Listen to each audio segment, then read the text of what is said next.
Perkenalkan, nama saya Dr. Ayu Angelina Ronuslistio. Saya dokter spesialis kebidanan dan kandungan yang saat ini berpraktek di Rumah Sakit Melinda 1.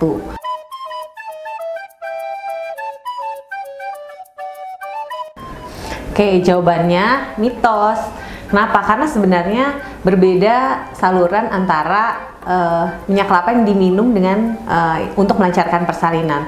Namun yang perlu mami ketahui bahwa memang kandungan dari minyak kelapa atau minyak yang lain seperti olive oil itu punya berbagai kandungan nutrisi yang baik. Salah satunya adalah omega 3 fatty acid yang sebenarnya baik untuk kesehatan bayi, atau mungkin yang lain dipakai untuk stretch mark untuk supaya menghidrasi kulit sehingga tidak terjadi stretch mark. Jadi sebaiknya digunakannya untuk itu saja.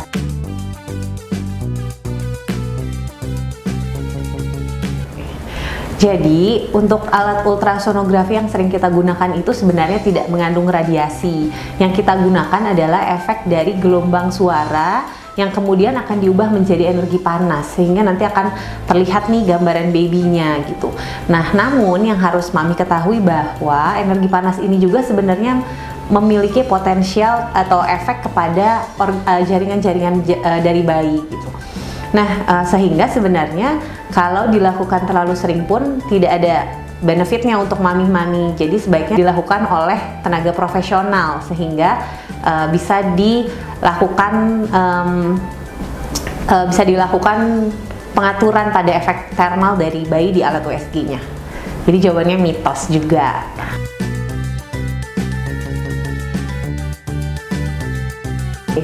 Jadi sebenarnya pada kehamilan ini kita memang membutuhkan kalori ekstra, yaitu pada trimester kedua kita membutuhkan penambahan kalori sekitar 350 kalori, dan di trimester 3 itu sekitar 450 kalori per hari untuk memenuhi kebutuhan ibu maupun janin.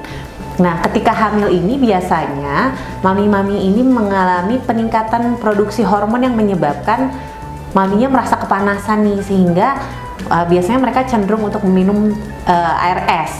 Nah, ketika minumnya hanya air es sebenarnya tidak ada masalah karena tidak ada hubungan antara air es dengan peningkatan berat bayi ataupun ibu. Tapi hati-hati kalau air esnya ditambahin sirup, susu kental manis, atau es krim nih.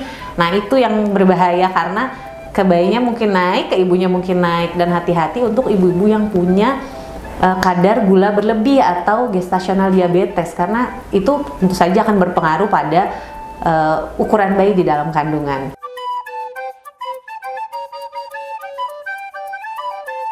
Oke, jadi nanas dulu ya. Kalau nanas ini sebenarnya selama kehamilan kita boleh makan nanas karena nanas ini merupakan suatu buah yang punya sumber nutrisi yang baik, terutama vitamin C, dan ibu hamil tentunya butuh dong vitamin C untuk menjaga imunitas dan juga kesehatan tubuh. Nah, makanan nanas yang aman sebenarnya sekitar 50-100 gram dalam seminggu itu masih kita katakan aman gitu. Bahkan mungkin nanas ini juga selain vitamin C itu punya kandungan asam folat, punya kandungan zat besi, magnesium, zinc, bahkan vitamin B6. Jadi sebenarnya bagus sekali untuk makan nanas gitu. Yang dikatakan bisa menimbulkan kontraksi nih yang ditakuti ibu-ibu sebenarnya menurut penelitian adalah kalau kita makan 6-8 nanas yang besar gitu. Jadi kita kembalikan bahwa makan apapun itu boleh selama tidak berlebihan, termasuk nanas. Jadi kopi dari penelitian dari WHO dan ACOG ini dikatakan bahwa 200 mg kafein itu masih aman dikonsumsi oleh ibu hamil. Mungkin itu setara dengan 1-2 cangkir kopi. Jadi kalau kita lihat minum kopi itu sebenarnya kita lihat adalah kadar kafeinnya gitu. Yang harus diperhatikan bahwa kadar kafein ini tidak hanya ada di kopi, mungkin juga ada di teh, mungkin ada di kacang-kacangan gitu, dan mungkin dari makanan lain yang ternyata ada kadar kafeinnya. Jadi kita pembatasannya mungkin sekitar 200 mg saja. Nah, terus yang kita lihat adalah hati-hati untuk kopi yang mungkin ibu-ibu nih tambahin gula, tambahin susu, karena nanti kembali lagi seperti tadi bahwa ketika kadar kalorinya terlalu tinggi mungkin akan ada efek terutama pada ibu-ibu yang punya kadar gula berlebih pada kehamilan.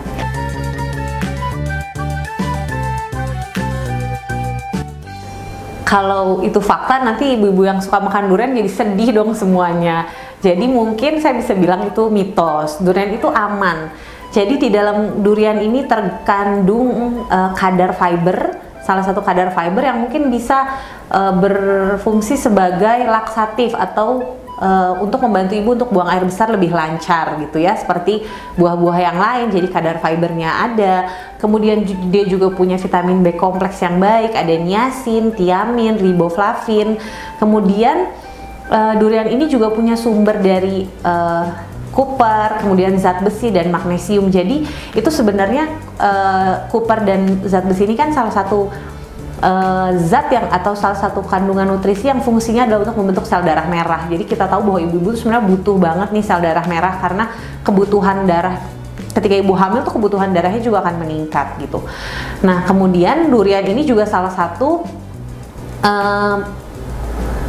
buah yang memiliki kadar karbohidrat, kemudian mineral dan vitamin yang baik. Jadi balik lagi nih, kalau karbohidrat jatuhnya akan jadi gula gitu. Jadi yang kita takutkan tadi, mau itu apakah itu kopi atau es atau durian ini, sebenarnya hati-hati pada ibu-ibu yang punya kadar gula tinggi pada kehamilan. Tentunya harus dibatasi.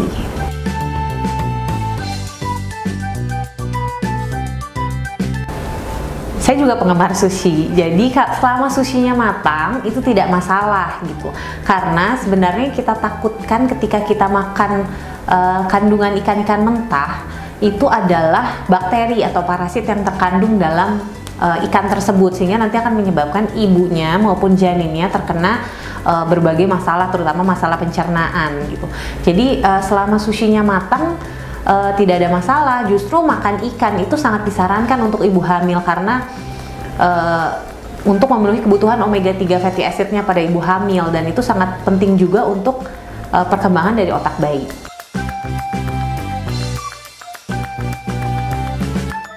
Fakta kalau ibu bapaknya juga putih. Kulit atau warna kulit dari bayi ini ditentukan oleh genetik dari ibu dan bapaknya. Jadi kalau misalnya ibu bapaknya mungkin memiliki kulit berwarna, kemudian makan atau minum air kelapa banyak dan ternyata bayinya putih, nah itu yang harus curiga, dari mana nih bayinya. Kalau air kelapa muda bagus-bagus sekali sebenarnya untuk mengganti cairan tubuh, terutama pada ibu-ibu trimester 1 yang lagi mual muntah, itu bagus sekali air kelapa.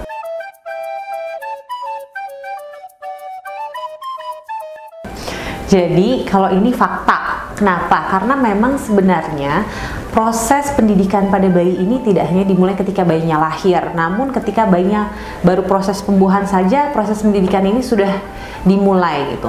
Dan proses pendidikan yang paling besar tentunya dilakukan oleh ibunya. Kenapa? Karena ibunya yang mengandung. Apa yang ibu rasakan akan dirasakan oleh bayi. Apa yang ibunya pikirkan akan difikirkan oleh bayi. Jadi mengapa dari beberapa penelitian nih, kenapa bagusnya kita mendengarkan musik klasik, kenapa ibu hamil nih bagusnya mengaji atau membaca Alkitab, karena kita sudah mulai mengajarkan nih sejak awal untuk babynya berpikir positif gitu. Sama halnya ketika ibu stres dan ibu menangis, berarti ibu mengajarkan kepada anaknya bahwa semua masalah ini harus kita selesaikan dengan menangis nih. Ini masalah ini kita harus selesaikan dengan marah. Jadi harus kita kembalikan lagi bahwa ketika ibunya stres, yang sebaiknya ibu lakukan adalah tarik nafas, kemudian ibu elus perutnya dan ibu bilang bahwa, nah ini mami lagi stres nih, tapi kita pasti bisa kok ngelewatin, ini bisa nih, ini masalahnya mudah gitu. Jadi kita mengajarkan kepada bayinya bahwa stres itu bisa ditangani oleh diri kita sendiri gitu. Jadi 1000 hari pertama kehidupan dari janin ini bukan hanya dari faktor nutrisi, tapi dari faktor mental dan spiritual juga sangat dipengaruhi, terutama oleh ibunya. Walaupun mungkin ada faktor lain seperti faktor ayah, faktor nenek, kakek yang banyak berkontribusi kepada janin, namun tentu saja mungkin 90% yang banyak ngomong kepada janinnya anaknya gitu. Jadi sangat akan berpengaruh untuk stres kepada anaknya.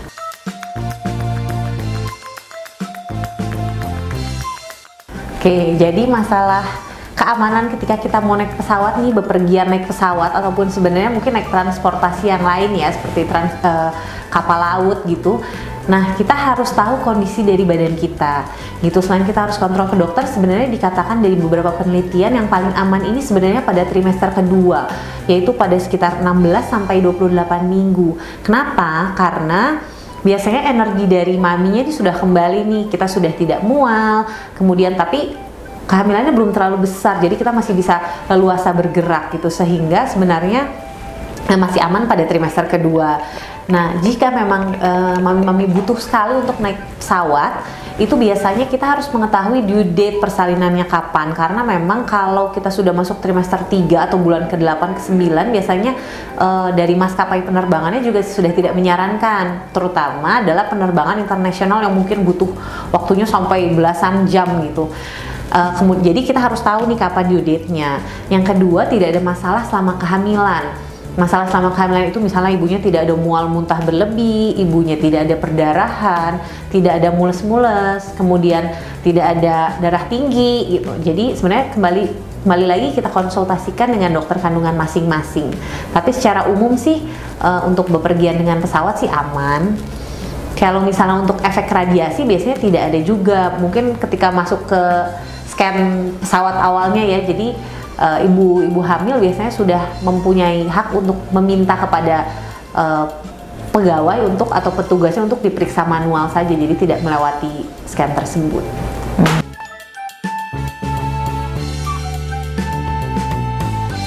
Jadi yang pertama nih, mami harus ingat bahwa ibu hamil itu bukan orang sakit, jadi jangan diperlakukan seperti orang sakit. Ini nggak boleh, itu nggak boleh, bergerak nggak boleh, makan ini nggak boleh gitu.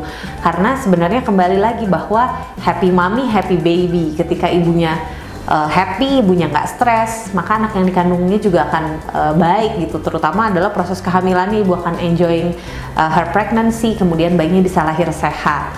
Nah, yang kedua, kalau memang ibu curiga, aduh ini mitos bener nggak ya? Mulailah tuh googling, kan sekarang udah banyak nih, bisa cari di internet nih, tapi harus cari sumber-sumber informasi yang memang tersertifikasi benar, misalnya dari jurnal, bukan dari pengalaman ibu ini gitu. Jadi kita tetap harus pintar-pintar memilah mana info yang benar dan info yang salah. Dan yang ketiga adalah untuk mitos dan fakta ini sebenarnya selama mami merasa oh ini bagus nih, kita semua yang berlebihan itu tidak baik gitu. Jadi menurut mami ini bagus, misalnya oh ibu hamil harus minum kacang hijau gitu. Kan tentu saja kita tahu bahwa kacang hijau banyak nutrisinya, ya tidak masalah untuk diikuti gitu. Tapi kalau misalnya sampai kepada mitos-mitos yang sudah tidak ada alasannya, ya tidak apa-apa untuk tidak diikuti. Sebaiknya kita mencegah untuk mengikuti mitos-mitos yang tidak baik. Oke, jadi semoga informasi ini berguna untuk mami-mami yang masih penasaran. Tetap jaga prokes selama pandemi COVID ini, dan sampai bertemu di afternoon tea berikutnya.